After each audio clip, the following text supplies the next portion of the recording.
Hi friends, welcome back to ವಿಬಾರ channels. Friends, ಕೆಲವು ದಿನದಿಂದ ನಮ್ಮ ಟಾಟಾ ನೆಕ್ಸಾನ್ ಕಾರಲ್ಲಿ ಆಯಿಲ್ ಲೀಕ್ ಆಗ್ತಾಯಿತ್ತು. ಬಟ್ ನಮಗೆ ಅದನ್ನು ಅಬ್ಸರ್ವ್ ಮಾಡೋಕ್ಕಾಗಿರಲಿಲ್ಲ, ಬಿಕಾಸ್ ಮಳೆ ತುಂಬ ಇತ್ತು ಆ ಟೈಮಲ್ಲಿ. ಮಳೆ ಎಲ್ಲ ಕ್ಲಿಯರ್ ಆದಮೇಲೆ, ಮಳೆ ಎಲ್ಲ ನಿಂತಾದಮೇಲೆ ನಮಗೆ ಗೊತ್ತಾಗಿದ್ದು ಸುಮಾರು ದಿನದಿಂದ ಈ ಕಂಡೀಷನ್ ಇದೆ ಕಾರಲ್ಲಿ ಅಂತ ಹೇಳಿಬಿಟ್ಟು. ಸೊ ಅವಾಗ ನಾವು ಟಾಟಾ ಸರ್ವಿಸ್ ಅವರಿಗೆ ಕಾಂಟ್ಯಾಕ್ಟ್ ಮಾಡಿ ಹೇಳಿದಾಗ ಅವ್ರು ಹೇಳಿದ್ರು, ತುಂಬ ದೂರ ಡ್ರೈವ್ ಮಾಡಬಾರ್ದು ಈ ಥರ ಸಿಚುವೇಷನಲ್ಲಿ ಕಾರು. ಯಾಕಂದರೆ ಆ ಥರ ಸಿಚುವೇಷನಲ್ಲಿ ಕಾರೇನೋ ತುಂಬ ಲಾಂಗ್ ಡ್ರೈವ್ ಆ ಥರ ಏನಾದರೂ ಮಾಡಿದ್ರೆ ಸೊ ಅದು ಬಂದುಬಿಟ್ಟು ತುಂಬ ಡ್ಯಾಮೇಜ್ ಆಗೋ ಸಾಧ್ಯತೆಗಳಿರುತ್ತೆ ಅಂತ ಹೇಳಿದ್ರು, ಎಕ್ಸ್ಪೆಷಲಿ ಇಂಜಿನ್ ಮೇಲೆ ಅಂತ ಹೇಳಿ. ಸೊ ಹಾಗಾಗಿ ನಾವೇನು ಮಾಡಿದ್ವಿ, ಅವ್ರಿಗೆ ಹೇಳಿದ್ವಿ. ಮತ್ತು ನಾನು ಕೂಡ ಕಾಂಟ್ಯಾಕ್ಟ್ ಮಾಡಿದ್ದೆ ಆನ್ಲೈನಲ್ಲೆಲ್ಲ. ಸೊ ಈ ಥರ ಟವ್ ಮಾಡಲಿಕ್ಕೆ ಏನಾದರೂ ವ್ಯವಸ್ಥೆ ಇದೆಯಾ ಅಂತ ಹೇಳಿಬಿಟ್ಟು.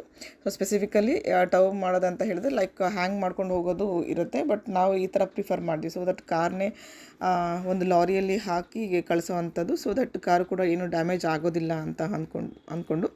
ಸೊ ಫ್ರೆಂಡ್ಸ್, ನೀವು ಕೂಡ ಈ ಥರ ಸಿಚುವೇಶನ್ ಏನಾದರೂ ಫೇಸ್ ಮಾಡ್ತಾ ಇದ್ದರೆ, ಸೊ ಯೂಶ್ವಲಿ ಎಲ್ರಿಗೂ ಗೊತ್ತಿರತ್ತಲ್ವ, ಆನ್ಲೈನಲ್ಲಿ ಅಥವಾ ಸ್ಪೆಸಿಫಿಕ್ ನಾವು ಯಾವ ಬ್ರ್ಯಾಂಡ್ ಕಾರ್ ತೊಗೊಂಡಿರ್ತೀವೋ ಆ ಒಂದು ಸರ್ವಿಸ್ ಸೆಂಟ್ರಿಗೆ ಹೋದರೆ ದೇ ವಿಲ್ ಪ್ರೊವೈಡ್ ಅಂತ.